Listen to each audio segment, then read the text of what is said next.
Through IDA I went to one ashram, बहुत interiors में है, मतलब वहाँ पर अभी भी, नॉट अभी, इट वाज़ इन 2015 जब मैं वहाँ पर विज़िट की थी, जो प्री कैंसरस लीज़न होते हैं। बहुत सारे फीमेल वहाँ पर हैं, जिनको ये नहीं पता होता है कि अ, प्री कैंसरस लीज़न क्या होता है। प्री कैंसरस मतलब आपका जो मुँह का कैंसर या स्किन का कैंसर जो होता है, उसके पहले का जो स्टेज, जो लक्षण बोलते हैं कि कुछ-कुछ लक्षण दिखते हैं। सो वो जो अवेयरनेस है, ये भी नहीं है ज़्यादा लोगों में वहाँ पर, because female, I feel they are more comfortable to discuss their problems with a female doctor, female surgeon. So I try to make myself available in those sector. मैं खुद एटलीस्ट एक कैंप में, एक दिन में at least I try to attend 100 to 150 patients, कि वो comfortably अपनी बात कर सकें। वो सजेस्ट करूँगी कि आप सर्विसेज़ में जाएँ, that is my always well wishes, and मैं हमेशा चाहूँगी। बट द अदर एस्पेक्ट जो हम बात नहीं करते हैं कि अगर नहीं हुआ तो क्या? सो वो जो फेलियर है, always channelise it and utilise it in a proper way. Depression में जाने की ज़रूरत नहीं होती है, या लाइक डिमोटिवेट होने की ज़रूरत नहीं होती है।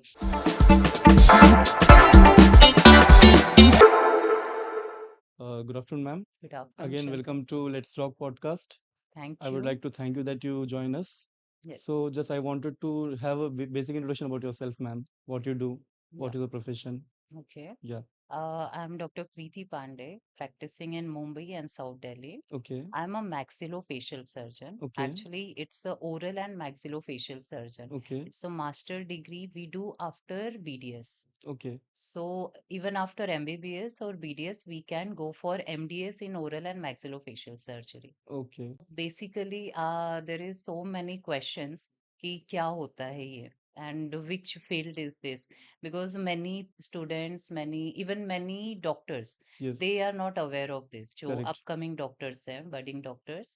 So maxillofacial is basically a specialist branch which deals with maxilla. Maxilla is basically our upper jaw and lower jaw. Okay. Maxillo and facial means complete facial. Okay. So basically we are specialist of this region. Okay. So in this, there are so many surgeries like super specialization we do.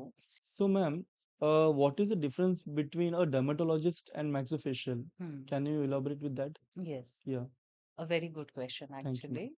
actually. See, there is very close demarcation Okay. between dermatologist and oral and maxillofacial surgeon, because dermatologists are skin specialist, Okay. okay, and maxillofacial, they are surgeon. Okay. Okay, so basically we deal with all surgeries related to face Okay. and jawbone.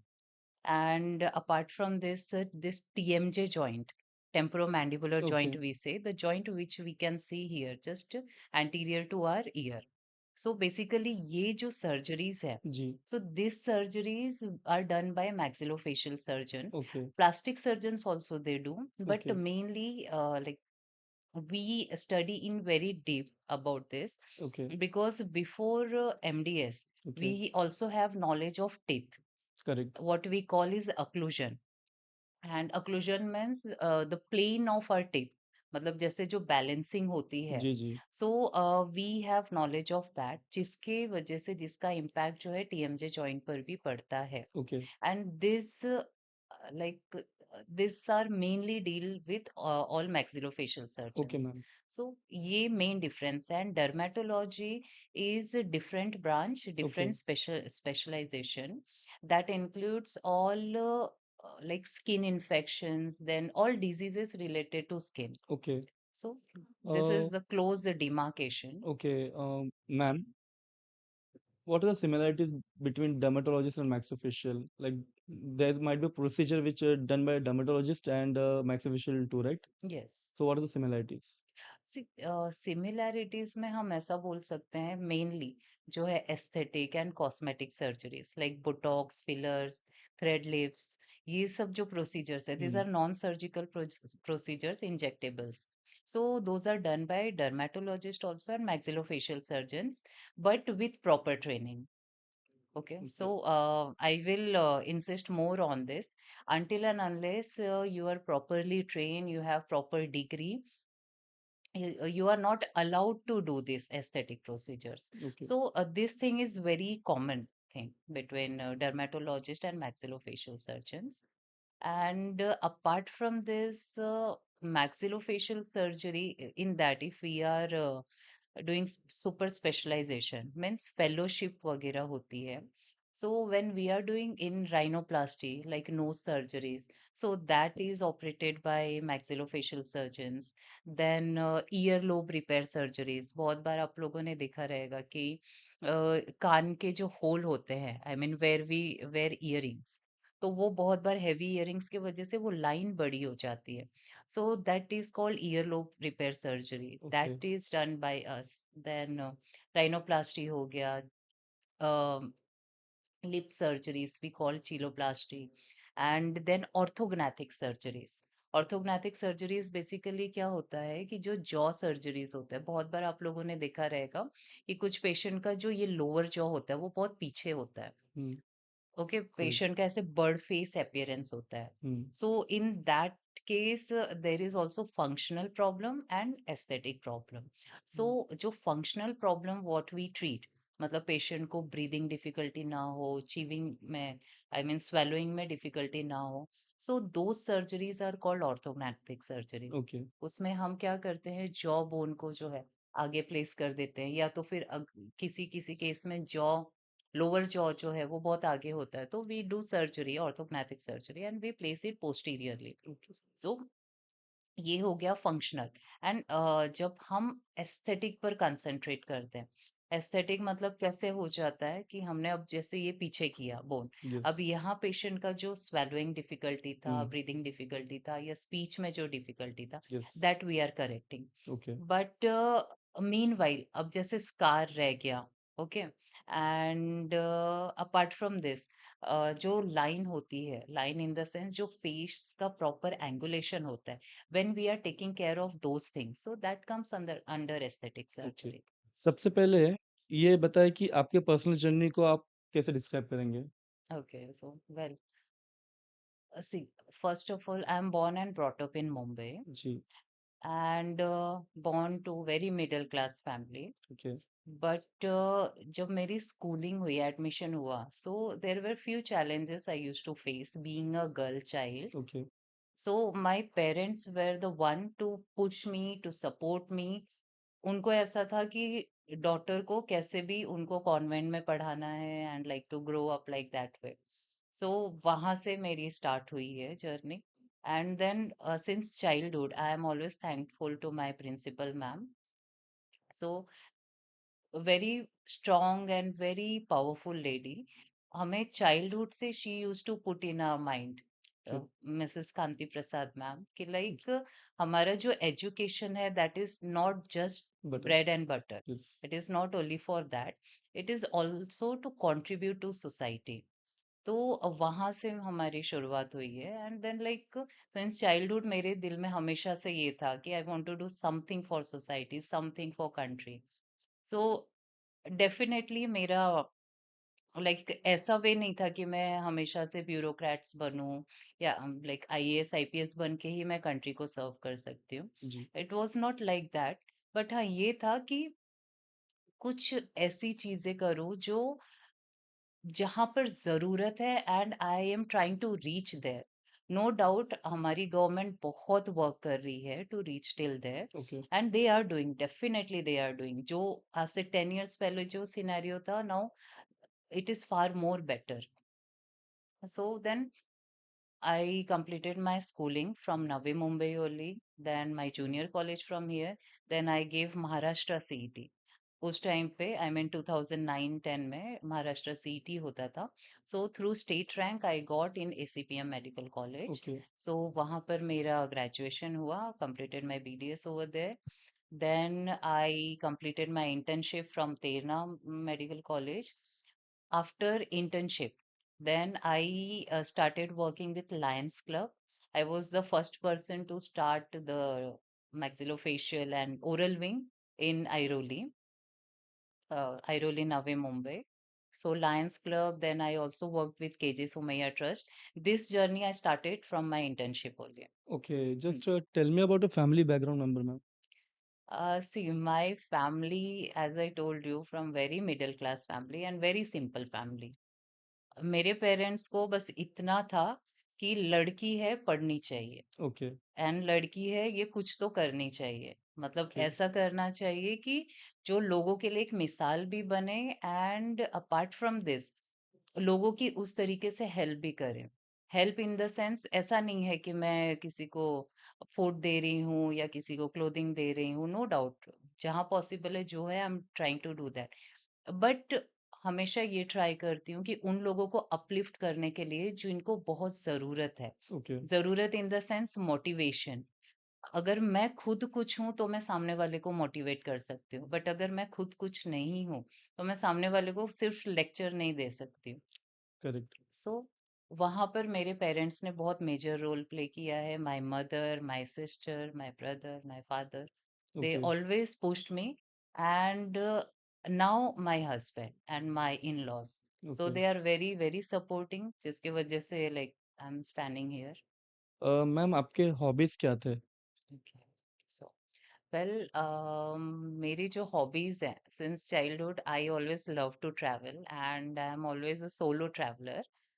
Now my husband accompanies me and during my post graduation and my education मेरे co-PGs थे, my friends used to be there, but traveling जो है वो मेरी hobby थी always।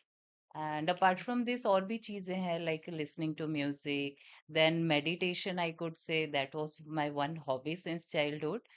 But जैसे जैसे time हो गया सो मैं बहुत ज़्यादा टाइम नहीं दे पाती हूँ, बट आई ऑलवेज ट्राई कि दिन में at least 15-20 minutes I meditate. Okay.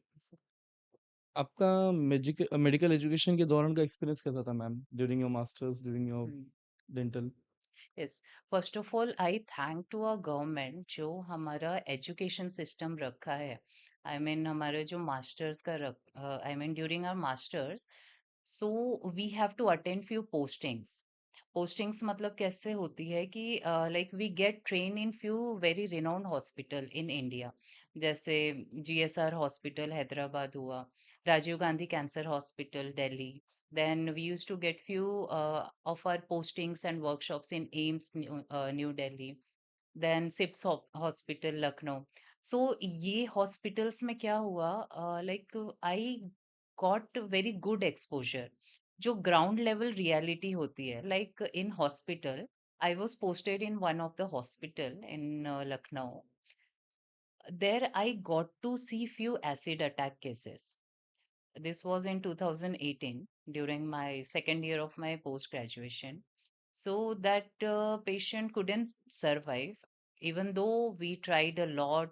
I was observer there in that OT for that case, but वो जो चीज थी that had a very very big impact on me because कैसा था कि आई वॉज हेल्पलेस, मैं सेव नहीं कर सकती थी because first time I was attending that OT of acid attack victim.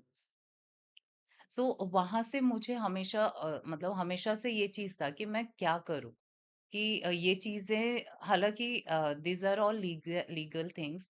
Police and हमारी जो प्रशासन है they will take care of this thing and they are doing well. But जो हमारा पार्ट है being a lady surgeon what I try to do, I want to help those people उनका जो भी एस्थेटिक सर्जरीज है जो भी possible हो। एसिड अटैक विक्टिम हुए, बर्न विक्टिम हुए या और भी जो विक्टिम्स है, आई ऑलवेज ट्राई कि उनका जो एस्थेटिक सर्जरी है वो हम कर सकें with all confidentiality and with proper precaution. And aesthetic surgeries है, non surgical surgeries I mean जो नॉन सर्जिकल प्रोसीजर्स है, those are not very complicated, we can do at some extent. ऐसा नहीं कि 100% क्योर होता है, but at something we can try to restore। So this is what something I got to know and I got this seeded in me during my education।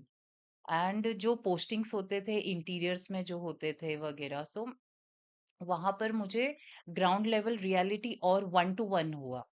बहुत सारे ऐसे patient है they are not aware.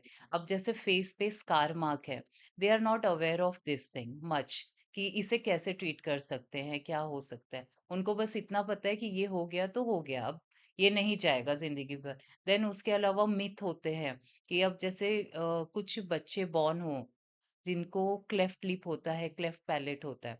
सो वो कैसा है कुछ-कुछ जगह पर अभी भी वो मिथ है कि ये like this is not good, unlucky है एंड ऑल दोज़ थिंग। ऐसा कुछ नहीं होता है।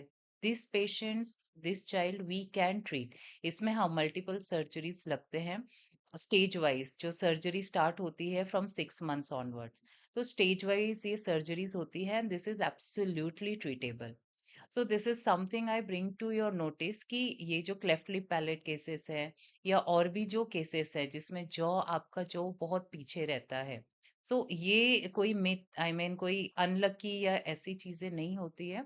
This can be treated, this can be operated and doctors are there, surgeons are there. आपको आसपास में जो भी पीएचसीज़ हैं या सिविल हॉस्पिटल्स हैं या जो भी हॉस्पिटल्स हैं आसपास, आप जाकर उनको अप्रोच करेंगे, they will get connected to the maxillofacial surgeon, plastic surgeon जो ये सर्जरीज कर सकते हैं। So this is one thing I got exposure and very well seeded during my post graduation. Uh, ma'am village posting के दौरान आपका कैसा experience था? ऐसे कौन से चैलेंजेस थे जो विलेज वाले फेस करते हैं जो हम सिटीज़ लाइफ को नहीं पता वहाँ के नॉर्मल जो पब्लिक है and how you tackle that? See अब well I in this thing जो क्लेफ्ट लिप पैलेट का जो केस मैंने डिस्कस किया ये बहुत कॉमन है। ये बहुत इंटीरियर्स में है जहाँ पर लोगों को ये चीज इतना अवेयरनेस नहीं है। एंड अपार्ट फ्रॉम दिस जैसे फेस पे पैचेस हैं, सनबर्न है या तो फिर स्किन डैमेज हो रही है फार्मिंग के थ्रू, लाइक सनबर्न बोल सकते हैं या और भी जो जो चीजें हैं। सो लोगों को ये पता है कि ये चीज हो गई तो हो गई, मतलब क्योर नहीं हो सकती। So it is nothing like that. ये अभी जो मेरा जो एक्सपीरियंस रहा है through IDA, I went to one ashram, बहुत इंटीरियर्स में है, मतलब वहां पर अभी भी, नॉट अभी, इट वाज इन 2015 जब मैं वहां पर विजिट की थी। सो कुएं से पानी निकालना, देन बच्चों को अभी भी रॉ लाइफ है, ओके, नो फैसिलिटी, नथिंग। सो वहां पर भी बहुत सारी प्रिवेलेंट डिजीजेस हैं जो बच्चों को नहीं पता, लाइक डेंटल रिलेटेड इश्यूज भी है, ओके, ओरल रिलेटेड इश्यूज भी है। फिर इसमें मैं ये भी कंसिडर करूंगी जो प्री कैंसरस लीजन होते हैं। बहुत सारे फीमेल वहां पर हैं जिनको ये नहीं पता होता है कि प्री कैंसरस लीजन क्या होता है। प्री कैंसरस मतलब आपका जो मुंह का कैंसर या स्किन का कैंसर जो होता है उसके पहले का जो स्टेज, जो लक्षण बोलते हैं कि कुछ कुछ लक्षण दिखते हैं। सो वो जो अवेयरनेस है ये भी नहीं है ज्यादा लोगों में वहां पर। एंड उसके अलावा जो है बहुत लोगों को ऐसे लगता है कि हम अगर तंबाकू गुटखा या सिगरेट पी रहे हैं तो ही कैंसर होता है मुंह का, अदरवाइज नहीं होता है। फिर यहाँ पर ये क्वेश्चन आता है जो लेडीज को 60s में है या 50s में है उनको ओरल कैंसर हो जाता है। तो उनको हमेशा एक क्वेश्चन मार्क रहता है कि ये क्यों हो गया, हमने तो कभी आई मीन टोबैको या सिगरेट, बीड़ी ये सब कभी छुआ भी नहीं था, फिर कैसे क्या कैंसर हो गया? सो यहाँ पर जो सबसे इम्पोर्टेंट जो रोल प्ले करता है, वो आपका डेंटल इश्यूज़ है। आपने हमेशा वो चीज़ इग्नोर की है, नेग्लेक्ट की है। आपके टंग में एक घाव हो रहा है, एक ज़ख्म हो रहा है दाँत के शार्पनेस की वजह से। तो वो घाव जो है वो कुछ टाइम बाद ठीक होगा, फिर से वहाँ पर होगा, फिर ठीक होगा, फिर वहाँ पर होगा। तो वो कैसा होता है, पेनलेस होता है, तो हम वो मोस्टली नेग्लेक्ट करते हैं। तो दैट इज मेन थिंग जो आपका कैंसर कॉजिंग हो सकता है, ऐसा नहीं कि वो होगा ही। बट कभी भी अगर आपको कुछ नॉन हीलिंग अल्सर लगे, नॉन हीलिंग मतलब जो जख्म भर नहीं रहा है लेकिन वो छाले पड़े रह रहे हैं, सो डेफिनेटली आप कंसल्ट करिए उसके लिए। अपार्ट फ्रॉम दिस बहुत सारे हार्मोनल चेंजेस होते हैं, हार्मोनल इन्फ्लुएंस होते हैं, मेनोपॉज का ड्यूरेशन रहता है। सो ये हार्मोनल इन्फ्लुएंस भी जो है that can also be one reason. ये नॉन हीलिंग अल्सर के साथ ये भी एक चीज हो सकता है। हमारी हार्मोनल इन्फ्लुएंस की वजह से जो टंग की एंड म्यूकोजा जो होते हैं, अंदर की जो स्किन होती है वो फ्रेजाइल हो जाती है। तो बार-बार इरिटेशन होने के वजह से, वो हील नहीं होने के वजह से एक वो रीज़न हो सकता है ओरल कैंसर का। सो कभी भी अगर आपको ऐसा कुछ लगता है, so definitely consult doctors for this. General कोई भी डॉक्टर को आप फिलहाल पहले कंसल्ट करिए, उसके बाद नेक्स्ट नेक्स्ट प्रोसेस होगा। But I would recommend and I would suggest to all ladies जो स्पेशली आपके 40s 50s में है, go for routine oral checkup, routine dental checkup, that is very important. And as we say, prevention is always better than cure. तो ma'am spirituality Hmm. And जो आप ये कहाँ पे आप कैसे प्रैक्टिस करते हो आप इसमें आपके क्लिनिक पे? Okay. See, spirituality and culture, how I follow in my not practice, I could say, particularly in my personal life, in my lifestyle, I could say. I always try to give the tulsi plant to whoever my guest is there, and हमारे events में जो भी chief guest आ रहे हैं, सो तुलसी plant देने का एक सबसे बड़ा रीजन है because it is always good to decrease the global warming. एक सबसे बड़ा रीजन वो है। एंड तुलसी प्लांट जो है ये हमें ऑक्सीजन देता है। So that is one reason कि I always try to give that. And I am always a nature lover person, so I prefer. So ma'am what is the difference between aesthetic surgery and cosmetic surgery in terms of functional value and cosmetic value? Okay, Hmm. so well, I'll correct you in Yes, this ma'am. Yeah.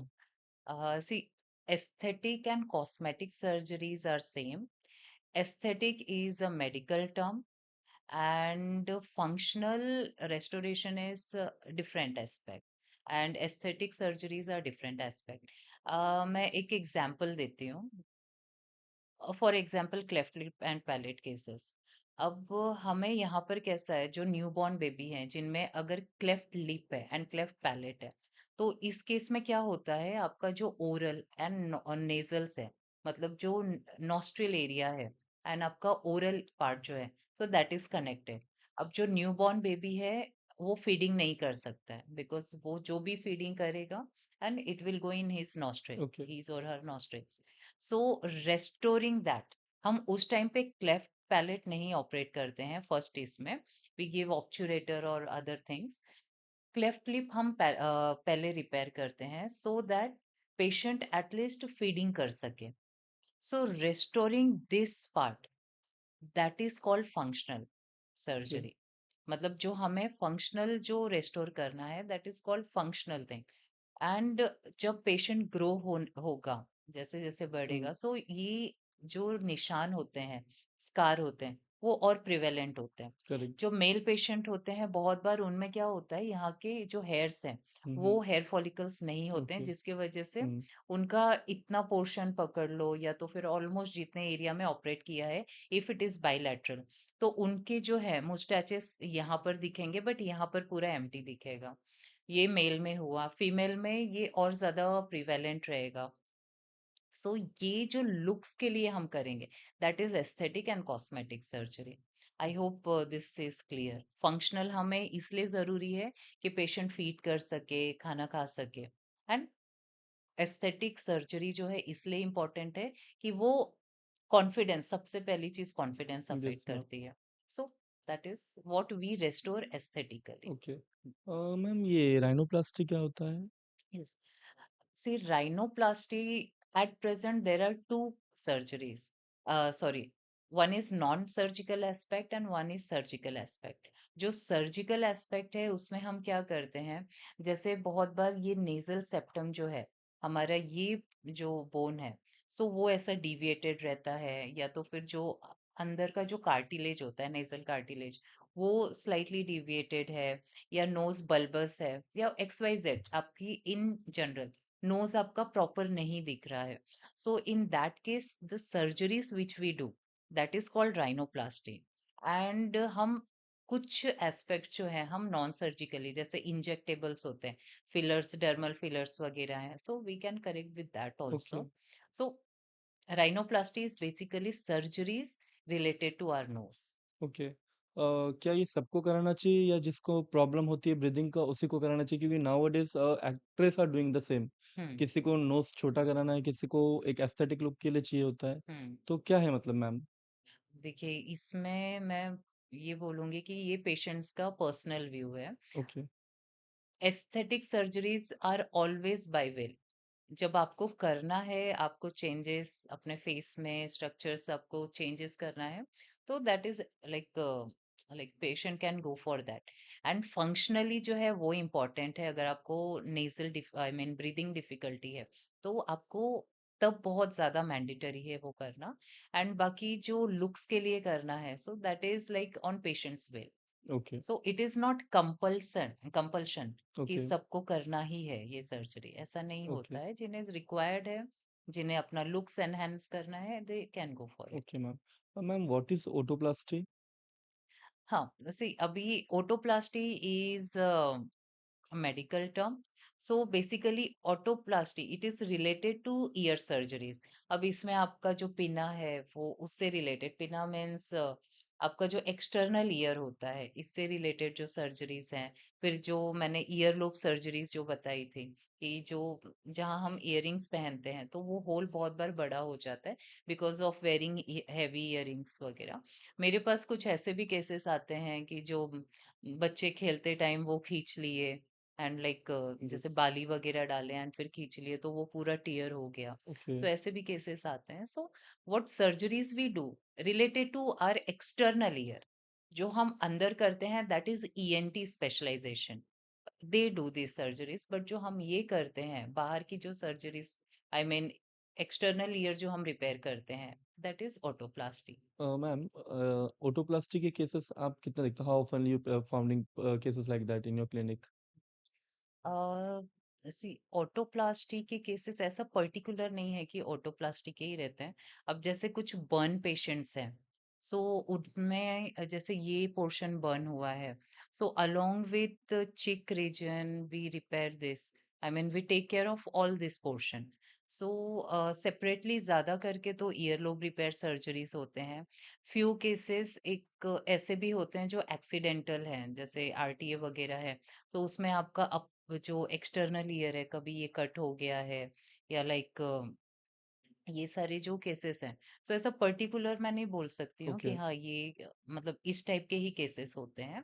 But ज्यादा करके accidental cases में होता है, जो हुँ, year external ear damage हुआ है, okay, then burn cases में हुआ। अ, वैसे एंड प्लस ये जो है ईयर लोब रिपेयर के, ये बहुत कॉमन है आज के टाइम में, बिकॉज लोगों को ये चीज का अवेयरनेस है कि हाँ अगर ये होल बड़ा हो गया है या डैमेज हुआ है, तो then we can get it repair with proper surgeries. Okay ma'am. ये लिप सर्जरी का कैसा है मैम? फंक्शनल एंड कॉस्मेटिक दोनों में? Yes, hmm, functional as I said, जो ज्यादा करके ये क्लेफ्ट लिप केसेस में होता है। सो जब यहाँ कट है, ये 2 टाइप के होते हैं, एक यूनिलैटरल हो सकता है, एक बाइलैटरल। यूनिलैटरल मतलब आपका सिर्फ एक साइड कट है, मतलब एक पोर्शन में। एंड बाइलैटरल मीन्स आपका दोनों पोर्शन में कट है। तो उसमें क्या होता है, जो कंटिन्यूटी होती है अपर लिप की, तो वो ब्रेक होती है, जिसकी वजह से फीडिंग के दौरान जो सक्शन क्रिएट होना चाहिए माउथ में, वो क्रिएट नहीं हो पाता है, and child is not able to feed properly, and definitely that is going to affect a lot. So in this case we repair this, we do lip surgery, जो initial within 1 year होता है। There is particular months, वो patient के approach पर होता है and patient के medical condition पर भी होता है। So we repair this, we operate for lip, जिससे पेशेंट का फीडिंग इम्प्रूव हो सके। So that is functional thing. And जैसे जैसे पेशेंट ग्रो होगा, then we can take aesthetic, like we can do aesthetic surgery, and we can take care of patients लोग। What is the right age of operating this cleft lift procedure ma'am? See right age is as soon as patient is born. जैसे patient born होता है, please consult your maxillofacial surgeon and paediatric surgeon. Okay, आप उनको consult करेंगे, then according to patient's medical condition, आगे के procedures होंगे। मतलब विद इन 3-6 मंथ्स में पेशेंट का लिप ऑपरेट करते हैं, देन 9 मंथ्स में एक सर्जरी होती है। Then like accordingly there are multiple surgeries we do. This differs with case to case. बहुत बार क्लेफ्ट लिप यूनिलैटरल है विदाउट क्लेफ्ट पैलेट, बहुत बार क्लेफ्ट लिप जो है बाइलैटरल है यस। विद और विदाउट पैलेट। सो वो केस टू केस डिफर होता है। बट इनिशियल जो है इन पेशेंट को अगर क्लेफ्ट लिप है तो इमीडिएटली कंसल्ट करें एंड फिर वो प्लान आउट होता है कि ओके। कब हमें सर्जरीज करनी है। सपोज़ वो डिले हो जाता है या लाइक हम्म 1 या 2 ईयर के बाद हम लोग ने सर्जरी कराया क्लेफ्ट लिफ्ट का। Hmm so any complication arise during that time? Feeding is main complication. Because I saw one case in my neighbor, hmm they did after 1 year. So what is your hmm thought of that? Did they approach doctor? I mean जब भी birth हुआ था तो उन्होंने consult किया था? Maybe I'm not aware of that, but okay 1 year के बाद उन्होंने वो प्रोसीजर किया। Okay now baby is normal, but right. Like आपने बोला कि इमीडिएट हो जाना चाहिए, but if hmm suppose 1 year के बाद हुआ, सो हाँ, what your thought? That is what I said कि हुँ, कभी अगर पेशेंट को कुछ मेडिकल कॉम्प्लिकेशन है, ओके, सो जैसे हार्ट प्रॉब्लम है या कुछ और कॉम्प्लिकेशन है ओके, मेजर, हुँ, तो first we need to take care of that. Okay, because वो जो फिटनेस हुआ then only we can take for surgery. तो इन केसेस में हो सकता है थोड़ा सा ओके, सर्जरी पोस्टपोन करना ओके, पड़े। So okay, that can be one reason. But if patient is all right, so then we can go for a surgery, lip surgery, palate surgeries. Okay. So ma'am post procedures जो scars होते हैं Hmm. Patients को, Hmm. irrespective of any size of scar, Hmm. so how treat that you scar? Okay. हाँ, in this case there are two types of thing. हम medically भी treat कर सकते हैं, जैसे पोस्ट सर्जरी या पोस्ट एक्सीडेंटल जो स्कार्स रह जाते हैं।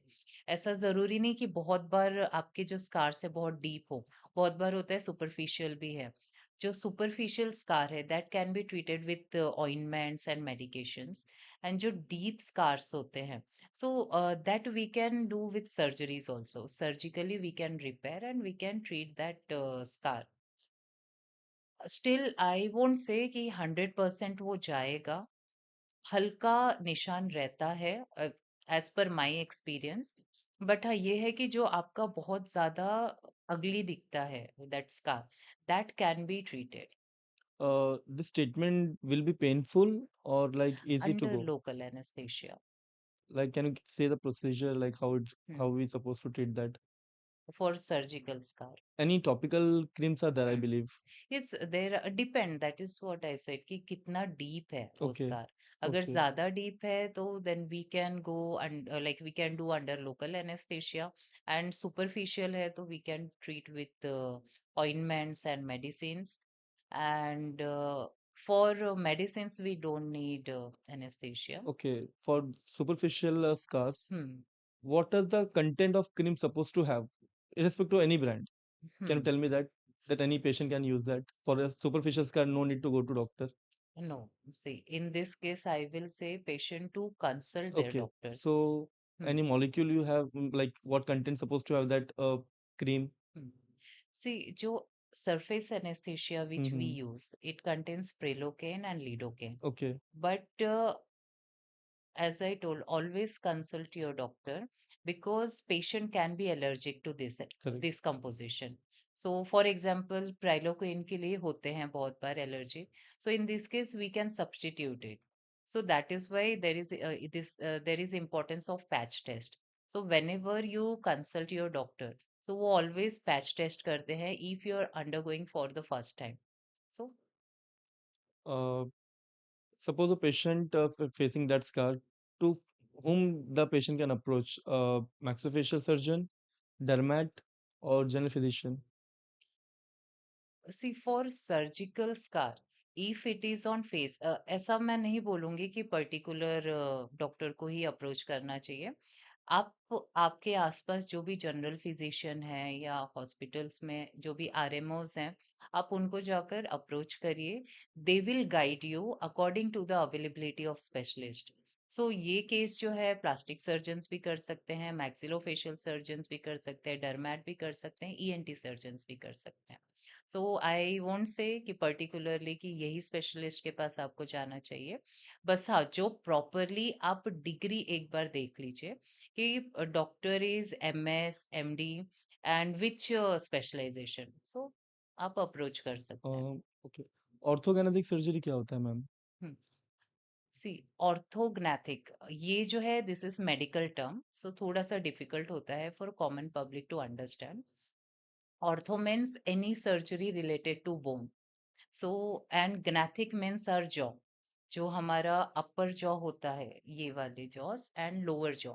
So this is called gnathic and ortho is all surgeries related to ortho, related to bone.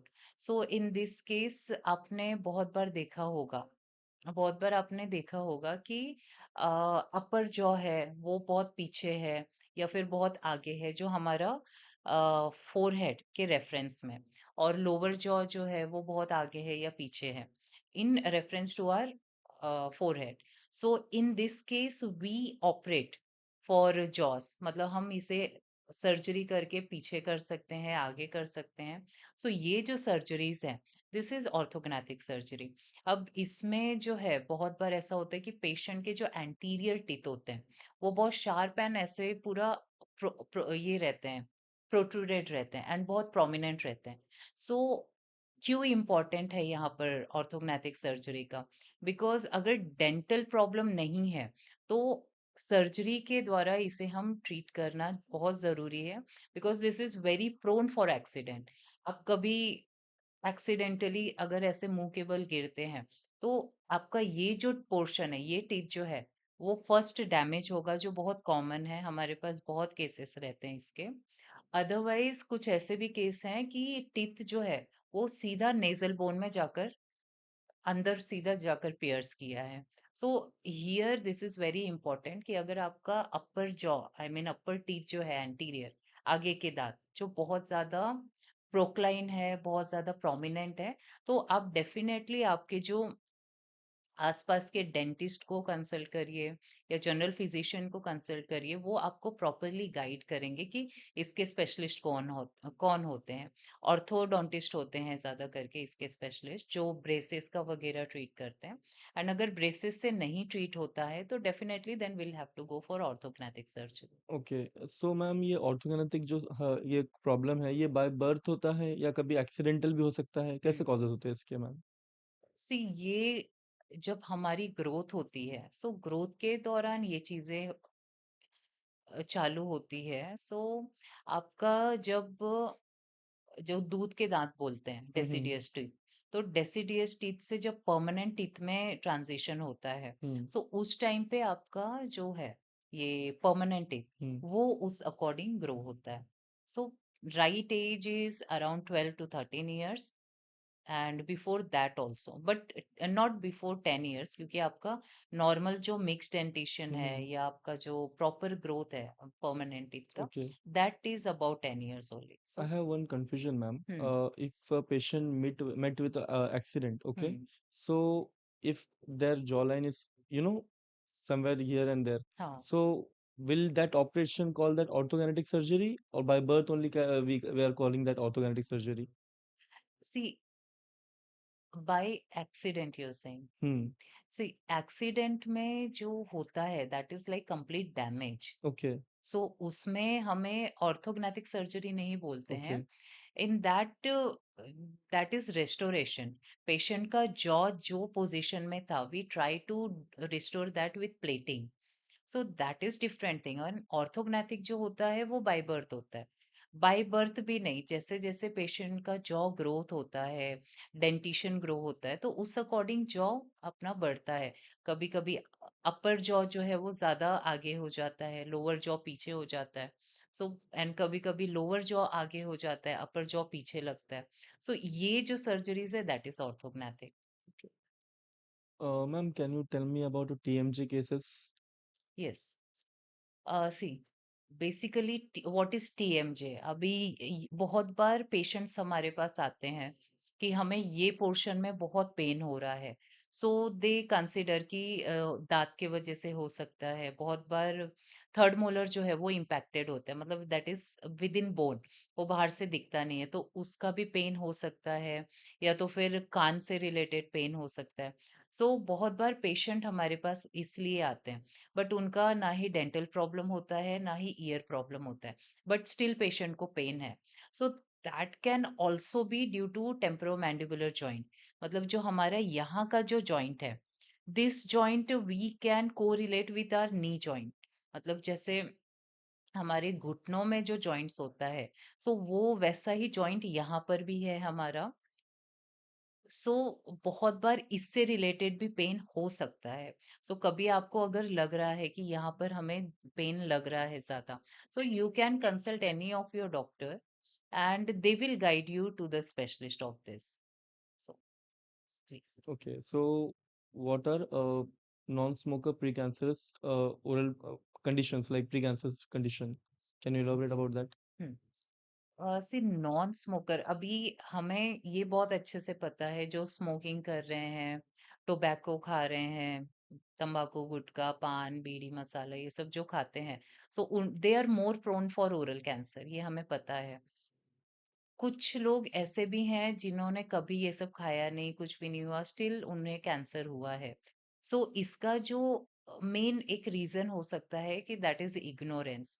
ऐसा नहीं है कि आपको ओवरनाइट कैंसर हो गया, ओरल कैंसर हो गया। सो यहाँ पर इग्नोरेंस कैसा होता है कि आपको कभी ओरल कैविटी में टंग पकड़ लो, या अंदर का जो स्किन होता है, म्यूकोसा हम बोलते हैं उसे, सो वहां पर कभी एक जख्म हुआ रहेगा।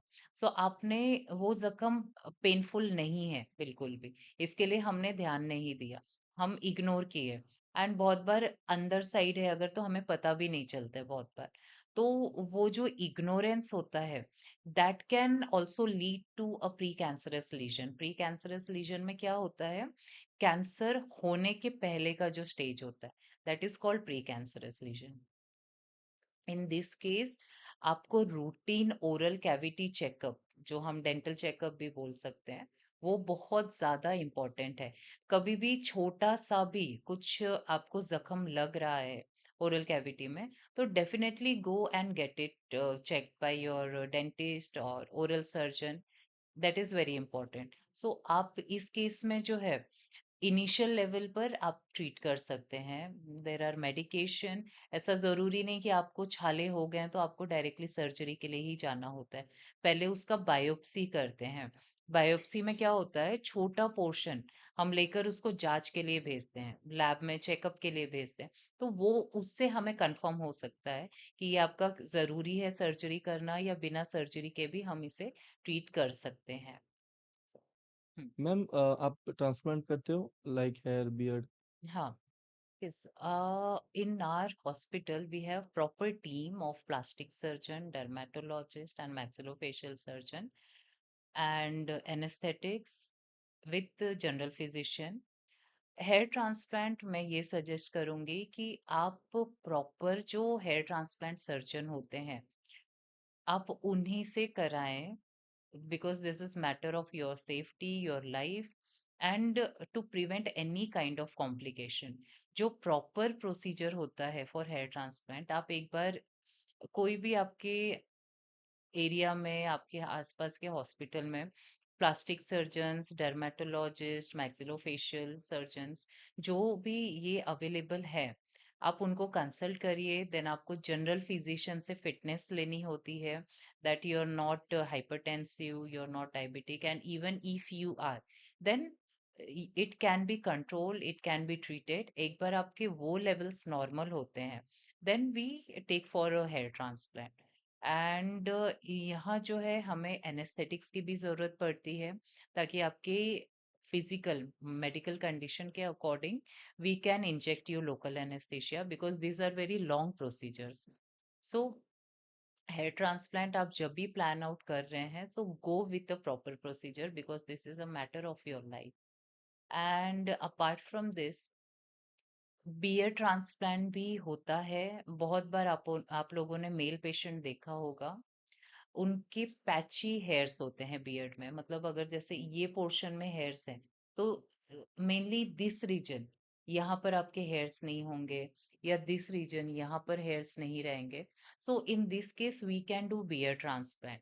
हम आपके यहाँ पोर्शन से हम हेयर्स निकाल कर we can place in this region, ताकि आपका वो एक यूनिफॉर्मिटी दिखे। जो पैचीनेस है that can be treated with beard transplant. Same thing is with moustache also. आपका अगर ये पोर्शन थोड़ा सा मिसिंग है, hairs बहुत scanty है, then we can go for that also. Then for eyebrows also we can go. Okay. बहुत बार post chemotherapy के बाद भी मतलब आपके पूरे ये हेयर्स चले जाते हैं बहुत बार। So in that case, after evaluating your medical condition and with proper physician's fitness, अगर डॉक्टर परमिट करते हैं, फिजिशियन हमें परमिट करते हैं, so then we can go for eyebrow transplant, we can go for beard transplant. So this is it. Ma'am what is the success rate in the hair transplant, beard transplant, eyebrow transplant? Will it vary from age to age, ma'am? Yes. सी बहुत बार लोगों को ये चीज रहता है कि hair transplant successful नहीं होता है, या बियर ट्रांसप्लांट सक्सेसफुल नहीं होता है। देखिए, ये ऐसा नहीं है कि सक्सेसफुल नहीं है। हमेशा आपका एज, आपके मेडिकल कंडीशंस, वो सब इसमें बहुत वाइटल रोल प्ले करते हैं। If you are diabetic and आपका, पहले तो डायबिटिक पेशेंट में हम थोड़ा सा अवॉइड करते हैं if it is uncontrolled, we won't do in those cases. अगर हमने किया भी तो वी मेक श्योर कि पेशेंट का डायबिटीज जो है वो कंट्रोल रहे, क्योंकि हीलिंग सबसे बड़ा फैक्टर होता है जो अफेक्ट करता है if patient is diabetic. So in this case में भी हमारा जो सक्सेस रेट है बहुत ज्यादा नहीं होगा। पेशेंट का immunity, it plays a vital role. So and plus, apart from this, if patient is absolutely healthy and absolutely young, so hair transplant, if it is done properly, then it has very good result. I won't say 100%, but 90 to 95% we have good result. Ma'am ये aesthetic, surgical and non surgical में differentiate क्या है ma'am? Okay. देखिए, aesthetic is medical term. Okay, इसे basically हम cosmetic surgery भी बोल सकते हैं, एस्थेटिक सर्जरी भी बोलते हैं। तो देर आर टू एस्पेक्ट, एक नॉन सर्जिकल और सर्जिकल। नॉन सर्जिकल वो होता है जिसमें हम इंजेक्टेबल्स यूज करते हैं, एंड जिसमें हम थ्रेड लिफ्ट वगैरह यूज कर सकते हैं। लोकल एनेस्थीसिया में जो हम छोटी मोटी प्रोसीजर्स करते हैं, so that is non surgical aesthetic treatment.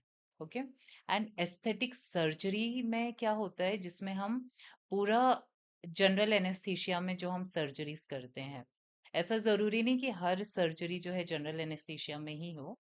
Aesthetic surgery is also, जो राइनोप्लास्टी जैसे मैंने एक्सप्लेन किया, नोज सर्जरी, इसके दो एस्पेक्ट्स होते हैं। लिप सर्जरीज होते हैं जिसमें हम डर्मल फिलर्स कर सकते हैं, दैट इज नॉन सर्जिकल, जिसमें हम डर्मल फिलर्स इंजेक्ट करते हैं। फिर सर्जरी पार्ट वो होता है जिसमें हम प्रॉपरली ऑपरेट करके, हम लिप को मोटा करना है या पतला करना है या जो भी है, दैट इज एस्थेटिक सर्जरी। फिर अपार्ट फ्रॉम दिस, जैसे ये जॉ लाइन है, दिस, सो बहुत बार ऐसा ब्रॉड शेप होता है। उसमें क्या रहता है कि थोड़ा सा मस्कुलाइन लुक आता है in female. So we can treat this non surgically also and surgical. Surgical मतलब हम यहाँ के मसल्स को या बोन को थोड़ा सा रीशेप करके we can treat this surgically. और अदरवाइज बोटॉक्स करके इंजेक्शंस होता है that we can inject, and we can reduce the hyper activity of the muscles. So ये भी हम ट्रीट कर सकते हैं। तो जो हम इंजेक्शन से करते हैं that is non surgical, and जो हम ऑपरेट करते हैं proper surgery, that is surgical. So these are two things. Okay. Botox किससे कराना चाहिए मैम? नॉर्मल सबको कराना चाहिए या जो पेशेंट, आपने जैसे बोला कि यहाँ पे जिसको जॉय लाइन का प्रॉब्लम होता है? यस, सी बोटॉक्स जो है बेसिकली बोटुलिनियम टॉक्सिन ए होता है, टाइप ए वी यूज। सो इसके दो फंक्शंस हैं। एक तो हमें मेडिकली ट्रीट करने के लिए भी यूज करते हैं बोटॉक्स, और एक जो है एस्थेटिक के लिए भी यूज करते हैं। मैं थोड़ा सा एस्थेटिक में ही स्ट्रिक्ट रहूंगी। जैसे यहाँ पर क्रोस फीट होता है, लाइन्स आते हैं, फोरहेड पे लाइन्स आते हैं, या तो फिर अपार्ट फ्रॉम दिस जैसे ये पोर्शन में हुआ जैसे मैंने अभी एक्सप्लेन किया, so in this case we can use Botox. This differs patient to patient, हमें कहीं बोटॉक्स की जरूरत हो सकती है, कहीं डर्मल फिलर्स की जरूरत हो सकती है, कहीं थ्रेड लिफ्ट वगैरह होता है, सो उसकी जरूरत पड़ सकती है। सो ऐसा जरूरी नहीं कि बोटॉक्स हमें सिर्फ एस्थेटिक के लिए ही होता है। बहुत बार बोटॉक्स हमें पेन के लिए भी ट्रीट कर सकते हैं, जैसे टीएमजे जॉइंट होता है, उसके लिए भी वहां पर भी हम कहीं कहीं बोटॉक्स यूज करते हैं टू रिड्यूस द पेन। फिर for other cases also, so Botox has both functions. Ma'am आप एक एनजीओ रन करते हो हम्म। जिसका नाम पीएसएम एसोसिएशन है, यस। तो उसका फुल फॉर्म क्या है मैम पहले तो? Basically this is non-profit yes yes. organization that is registered, and जो पीएसएम का जो फुल फॉर्म है दैट इज पार्थी सार्थ महेशानी। मुझे ऑलमोस्ट 1.5 years लगे ये वर्ड को प्रॉपरली सर्च करके, फ्रेम करके, and to put this name, and ये नेम पे रजिस्टर करने का। So basically these are Sanskrit words. Parthi means female warrior. Sartha means the someone who survived all odds and events. And Maheshani is something she's trying to build and she's trying to propagate her strength, her spirit to society. ये हमारे शास्त्रों में, भगवत गीता में and बहुत सारे ग्रंथों में ये वर्ड का मेंशन है, because India is very rich in culture and heritage, and we have so many female warriors, and उनके लिए ये नाम जो है पार्थी इंडिकेट किया हुआ है। सो बेसिकली मेरा जो एनपीओ है, and it is not my only, there are so many members, there are so many people, they are associated with us, and genuinely they are doing good for society. We are trying to reach in those sections जहाँ पर ये बहुत ज़्यादा requirement है। I'll come to this point कि what exactly our vision is and why we are into this.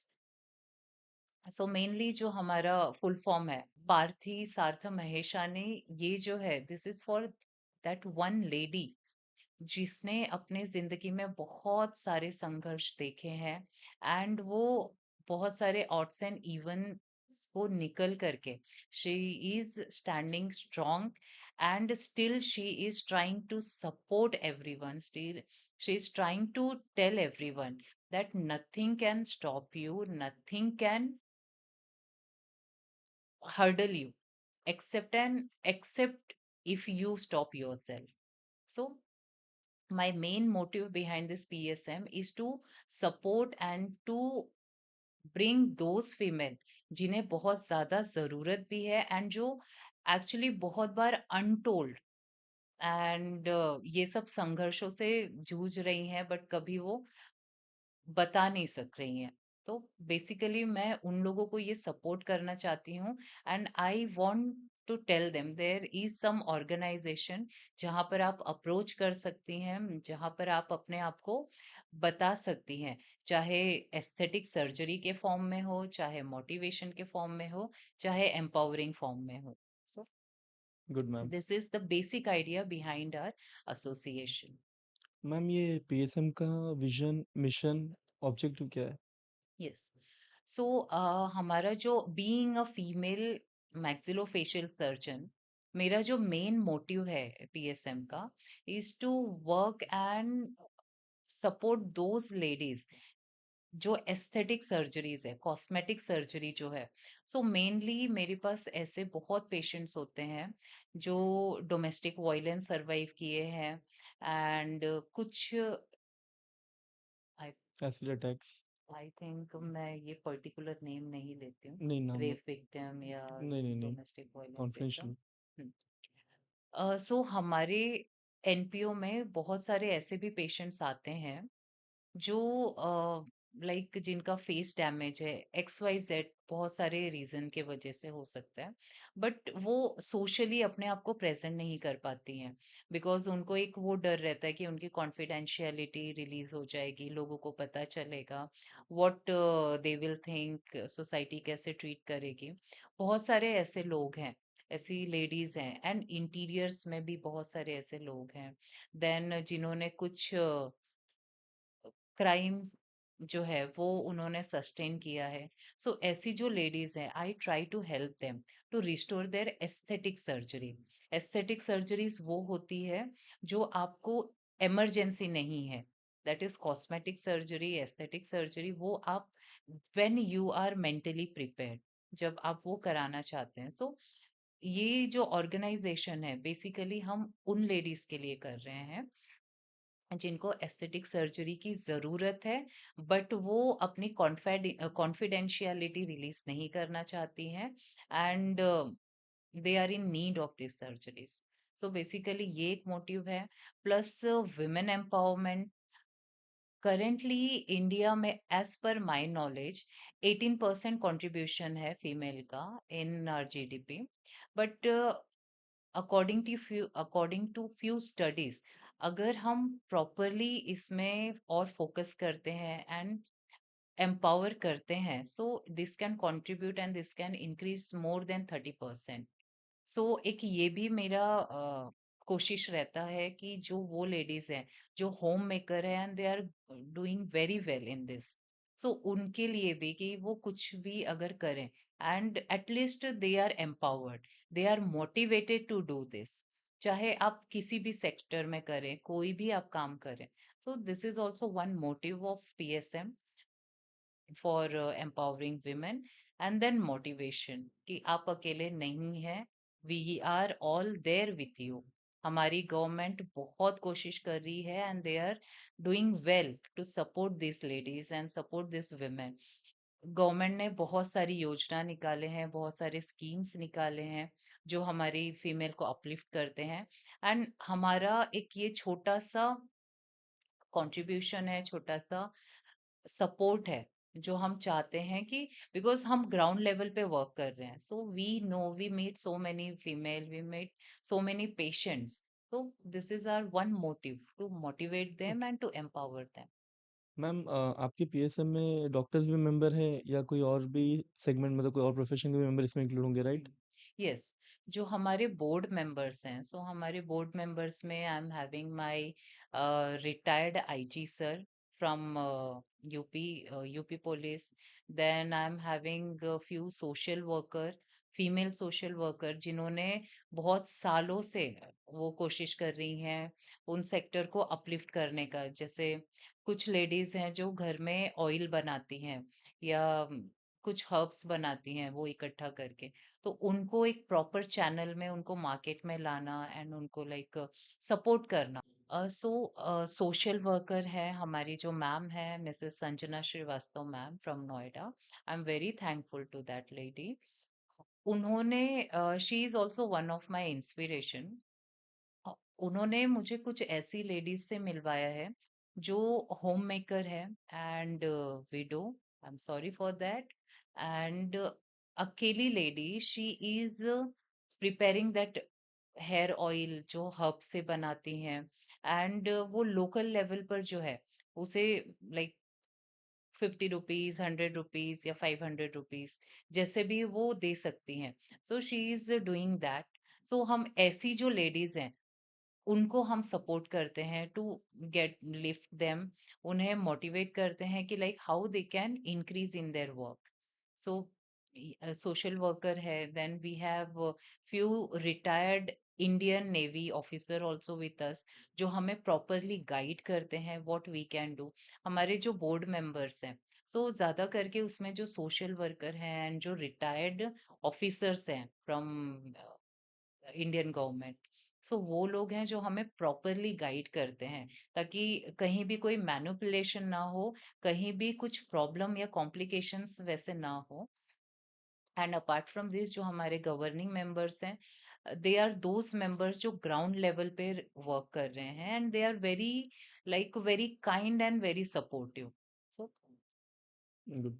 Ma'am PSM क्या आप कुछ वर्क्स बता पाओगे कौन से काम किए ऐसे पास्ट हुँ, पैन इंडिया? या पीएसएम हमने रजिस्टर्ड किया था 2023 में ऑफ़िशियली। बट जो हमारा ये एक्टिविटी है, ये चल रहा है सिंस लास्ट 7 और 8 इयर्स आई कुड से। सो जो हमारी एक्टिविटीज़ है mainly, we conduct so many camps. अब ये जो कैंप है, अभी रिसेंटली भी हमने एक कैंप ऑर्गेनाइज़ किया था इन आइरोली, नवी मुंबई।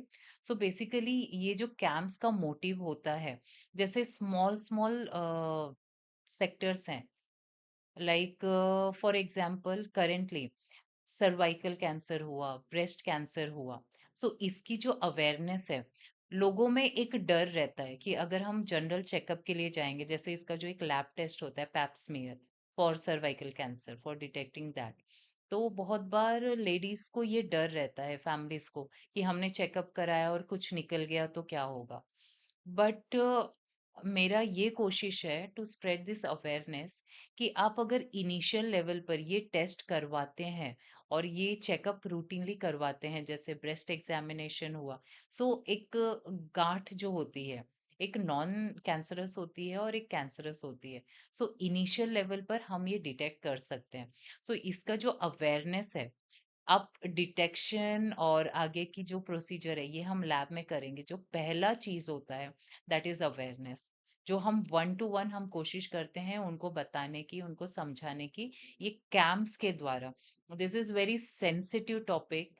आज भी कुछ ऐसे घर हैं, ऐसे लोग हैं जो ओपनली ये चीज़ डिस्कस नहीं करते हैं with their father, with their grandfather या देयर ब्रदर। ये सारी चीज़ें जो हैं, आपको अवेयरनेस के लिए बहुत ज़्यादा ज़रूरी होती है। आप इनिशियल चेकअप कराइए, इनिशियली ये सारे सेशंस जो है, एटलीस्ट एक आध सेशंस भी आप अटेंड करते हैं, तो that is going to help you out. आपको एटलीस्ट वो नॉलेज होगा कि ये क्या होता है। सो हमारा जो मोटिव है, the camps which we conduct to educate them, to motivate them, कि आपको डरना नहीं है। पहले आप अपने लिए एक स्टेप तो उठाइए, तभी तो आप आगे बढ़ेंगी, तभी तो हम प्रिवेंशन कर सकते हैं। एंड दिस इज़ समथिंग, हम being a doctor, being a surgeon, हम कितना भी करें, लेकिन जब तक आप अप्रोच नहीं करेंगे, आप हमारे पास नहीं आएँगे, हम हेल्पलेस हैं, हम ज़्यादा फिर कुछ नहीं कर पाएँगे। So this is our first step, कि हम ग्राउंड लेवल पर जाकर उन लोगों को मोटिवेट करें, अवेयर करें कि इसका इम्पोर्टेंस क्या है और ये क्यों ज़रूरी है कराना। सो ये हमारा एक सबसे बड़ा स्टेप है। फिर ओरल कैंसर से रिलेटेड, जैसे हमने प्रीवियसली डिस्कस किया कि यस। लेडीज हैं, वो टोबैको या बीड़ी सिगरेट ये सब नहीं कर रही हैं, फिर भी उनको ओरल कैंसर हो रहा है। सो ये एक रीजन है, like hormonal, then non healing ulcers, और भी कुछ एस्पेक्ट्स हैं, जैसे चिली इंटेक ज्यादा है या कुछ कैंसर कॉजिंग जो फूड है वगैरह। सो ये सारी चीजें अवेयरनेस से आती है, आपको एजुकेशन मिलता है इसका। सो हमारे कैंप्स के थ्रू हम ये चीज़ें डिलीवर करने की कोशिश करते हैं। देन जैसे क्लेफ्ट लिप पैलेट केसेस हुआ, so we try to examine those patients and उनको मोटिवेट करते हैं कि ये सर्जरीज करवाना क्यों इम्पोर्टेंट है and why at very early age. ये हुआ। Then there are few victims, जैसे रूरल एरियाज में या इंटीरियर्स में, कहीं पर ऐसे भी कुछ केसेस हमें मिल जाते हैं जो काफी टाइम से ये स्कार लेकर अपने चेहरे पर रह रहे हैं। बहुत ऐसे पेशेंट्स हैं जिनकी शादी नहीं हो पाती है, ये रीजन से। फिर ये केस हुआ। देन आपने बहुत बार ये नोटिस किया रहेगा कि क्यों कुछ फीमेल पेशेंट्स होते हैं जिनके फेस पे हेयर्स रहते हैं, जैसे जेंट्स में बियर्ड आता है, तो वैसे फीमेल में भी आता है। सो ऐसे कुछ मिथ्स हैं लोगों में कि ये फीमेल अनलकी है हमारे लिए। लाइक बहुत सारी चीजें मुझे सुनने मिलती है, वो पेशेंट्स के पेरेंट्स से या उनके रिलेटिव से, कि ये ऐसा जो हो रहा है जिसकी वजह से इनकी शादी नहीं हो रही है। So this is in not good, like those things. But let me tell you, ये जो है this is can be because of hormonal changes.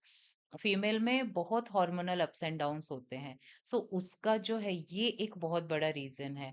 Thyroid related हो सकता है, पीसीओएस या पीसीओडी से रिलेटेड हो सकता है ये चीजें। तो ये अवेयरनेस, ये कंसल्ट करना इज वेरी इंपॉर्टेंट।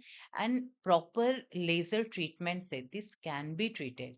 हमारे यहाँ पीएसएम के ही अंडर बहुत सारी ऐसी फीमेल का ट्रीटमेंट हुआ है जिनका जो ये चिन पे जो हेयर्स है या यहाँ पर जो बियर्ड टाइप जो हेयर्स आते हैं वो ट्रीट किया गया है एंड पेशेंट की शादियां हुई है। सो ये जो सेंसिटिव एंड छोटी छोटी टॉपिक्स हैं जो इग्नोर किया जाता है, सो आई ट्राई कि ये चीजें हाईलाइट हो एंड इसका प्रॉपर एजुकेशन हो, प्रॉपर अवेयरनेस हो एंड प्रॉपर गाइडेंस के साथ उनका प्रॉपर ट्रीटमेंट हो।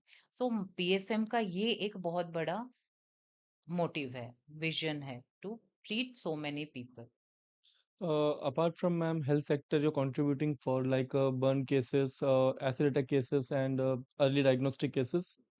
Does this PSM association contribute for the underprivileged women for the education sector in rural areas, ma'am, in India? Yes, definitely it contributes a lot. देखिए, अभी मैं ये बोलूँगी कि जो लिटरेसी रेट है इंडिया की काफ़ी बढ़ी है एंड इंटीरियर्स में भी, रूरल प्लेसेस पे और आप बहुत इंटीरियर्स में अगर जाते हैं, so education is very key factor and government वहाँ तक पहुँची है and like they are trying to uplift. So what PSM does in this thing with government, अब जैसे हम रिसेंटली हम एक कैंप ऑर्गेनाइज करने वाले हैं in Dwarka with district administration. वहाँ की गवर्नमेंट या अदर स्टेट्स की government, they are very supportive and they are very like keen to bring all those things in their district. So PSM जो है, हम ये चीज पर फोकस करना चाहते हैं कि लाइक जो मैंने अभी आपको बताया, जो जो अवेयरनेस की जरूरत है, because of female, I feel they are more comfortable to discuss their problems with a female doctor, female surgeon. So I try to make myself available in those sector। मैं खुद एटलीस्ट एक camp में एक दिन में at least I try to attend 100 to 150 patients, कि वो comfortably अपनी बात कर सके। हाँ, टाइम कंस्ट्रेंट होने की वजह से बहुत ज्यादा हम टाइम नहीं दे पाते हैं, बट हाँ, I always make sure. And बहुत फीमेल पेशेंट ऐसे हैं जो मेरे साथ एंड मेरी टीम के साथ, जो फीमेल डॉक्टर्स हैं उनके साथ कंफर्टेबल होते हैं एंड दे स्पीक अप कि हमें ये प्रॉब्लम हो रही है, वो प्रॉब्लम हो रही है। सो पीएसएम का जो है पार्थी, जो ट्रीट कर रही हैं दे आर ऑल्सो पार्थी एंड जो स्पीक कर रही हैं मीन्स जो पेशेंट है, जो डॉक्टर्स हैं, they are that strong women जो कन्वे भी कर रही हैं एंड जो रेसिपिएंट भी हैं। So this things are very important, जो मैं हाईलाइट करना चाह रही हूँ, जो मैं लोगों को बताना चाह रही हूँ कि बहुत लेडीज हैं, बहुत सारी लेडीज हैं जो ये चीजें काम करती हैं एंड ग्राउंड लेवल पर काम कर रही हैं। And I am very thankful to our government to supporting us, to encouraging us for this good cause. Okay, ma'am. As you spoken about Dwarka, what is your plan for Dwarka camp? Dwarka में जो हमारा main concern है to like pre cancerous lesion का जो checkup है, so we are planning like we are including that. Then general dental checkup, we have our dental unit also with us. Then apart from this cleft lip palate cases and few cosmetic surgeries also, जैसे मैंने scar का बताया और ये सारी चीजें, सो वो भी हम इंक्लूड करने की कोशिश कर रहे हैं। Okay ma'am. आप अपना एमपीएससी जर्नी बता सकते हैं शॉर्ट में? यूपीएससी। ये यूपीएससी, हाँ यस। यूपीएससी। सो वेल, 2020 में during our COVID first wave, so that time हमारा जो 3 इयर्स का जो मास्टर्स होता है, सो मार्च में, लाइक मार्च नहीं बोल सकती हूँ, हमारा सेशन मई 2020 में खत्म होता था, बट मार्च में लॉकडाउन लगने की वजह से 2 मंथ्स बिफोर हमें लीव मिल गया था to prepare for our university exam. So that time, that was first time in my life कि मुझे इतने महीने मेरे नेटिव प्लेस पे रहने मिला था। I belong to Pratapgarh Birapur from Uttar Pradesh. My native is that place. So मैं फर्स्ट टाइम वहां पर रही एंड वहां पर रहने के बाद बहुत सारे ऐसे एस्पेक्ट थे जो मैंने नोटिस किया, जो लाइक बहुत ज़रूरत था फ़ोकस करने का। So there was one factor जो मुझे हमेशा पुश किया। So I was having so many of my friends जो यूपीएससी प्रिपेयर कर रहे हैं, जो ऑलरेडी सर्विसेज़ में हैं। उन्होंने भी मुझे मोटिवेट किया। मैंने एक अटेम्प्ट ट्राई किया कि along with my masters exam, उस टाइम पे मेरा यूनिवर्सिटी एग्जाम का प्रिपरेशन भी चल रहा था, एंड मीनवाइल जो ऑप्शनल सब्जेक्ट होते हैं, I have taken medical science only. I was preparing for my masters along with this UPSC.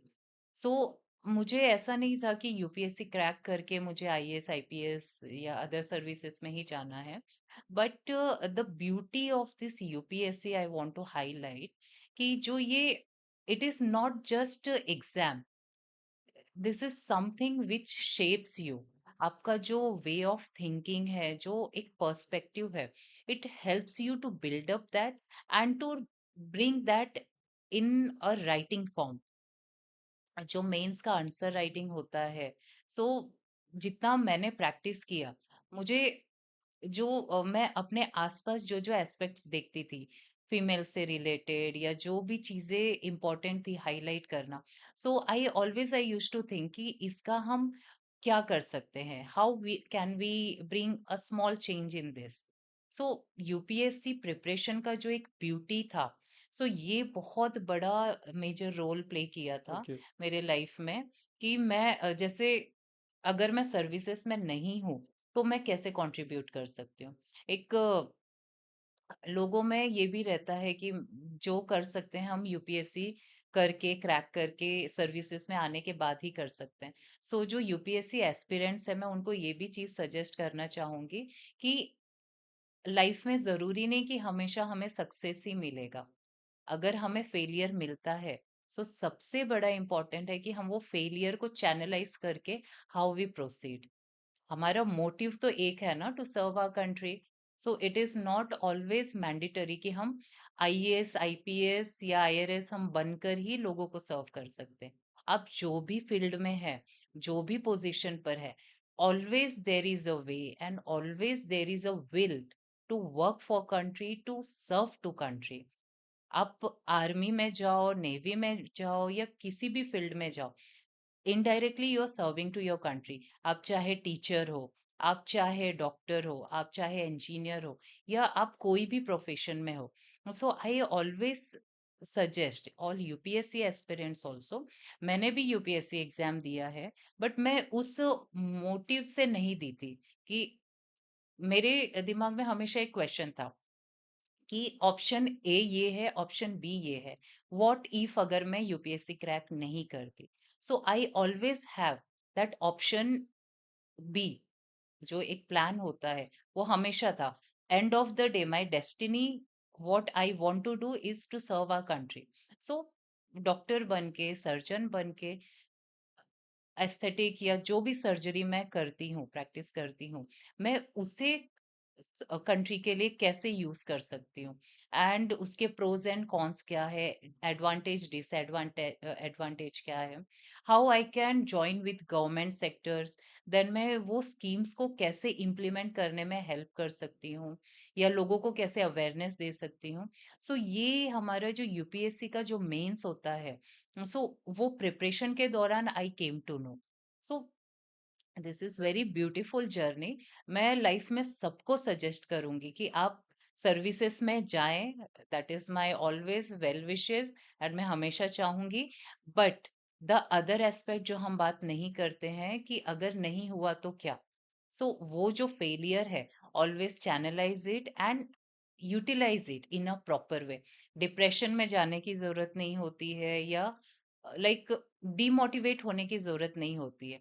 आप जो ये प्रिपरेशन करते हो, that preparation itself is very powerful to shape you in that person that can help to country, that can help to serve people. So this is what I always felt, and UPSC मेरा देने का सिर्फ यही reason था कि मुझे वो process समझना था, मुझे वो प्रॉपर चैनलाइज होना था कि मेरा एजुकेशन जो है, our education system is very good, very nice, बहुत अच्छा है एंड बहुत क्वालिटी है, आई कुड से। बट उसको यूटिलाइज कैसे करना है to serve country, to reach till people, ये हमें यूपीएससी की जर्नी से बहुत अच्छे से पता चलता है एक प्रॉपर वे में। So okay. This was one thing I. Ma'am, lastly, what is your advice to this society, majorly females, to do in your for their future aspects in terms of education, who are interest towards the medical, who are interest towards the UPSC? So, what is your advice to the society? Yes. What are the do's and don'ts? Okay, so first thing, मैं ऐसा नहीं बोलूंगी कि सिर्फ female के लिए या mail के लिए, ये हर ह्यूमन के लिए है, this is for humanity. Always support, अगर फीमेल है support your female partner, mother है support your daughter, trust your daughter, and husband है so trust your wife, support them, because एक छोटी सी भी कंट्रीब्यूशन ये बहुत बड़ा चेंजेस ला सकती है। ठीक है, आप स्टेट लेवल पे मत लाओ, नेशनल लेवल पर मत लाओ, but start from your home. आज एक फीमेल अगर प्रॉपर एजुकेट होती है तो वो अपने फैमिली का बहुत सारी चीजें चेंज कर सकती है, and she has that power. So मेरा ये एडवाइस है कि to all female and to all male, I am sorry for indicating male and female like this, but मेरा ये एडवाइस है टू एवरीवन कि आप फर्स्ट स्टेप लीजिए। अब जैसे मैंने अवेयरनेस का कहा, कैंप्स का कहा, आप वो अटेंड करिए। Push your wife, push your daughter, push your sister, mother, कि अटेंड करिए, उसे सुनिए जाकर, because these are small small things जो बहुत सारी चीजें हेल्प कर सकती है। ये मैं मेडिकली बोल रही हूँ, ट्रीटमेंट पॉइंट ऑफ व्यू बोल रही हूँ, and apart from this for education also, बहुत लोगों में अवेयरनेस है for education, and they are supporting, everything is there, but कहीं कुछ जगह पर ऐसी चीजें अगर हो रही है, सो मेरा ये सजेशन है कि आप ट्रस्ट करिए, उनको आगे बढ़ाइए, उनको एजुकेट करिए।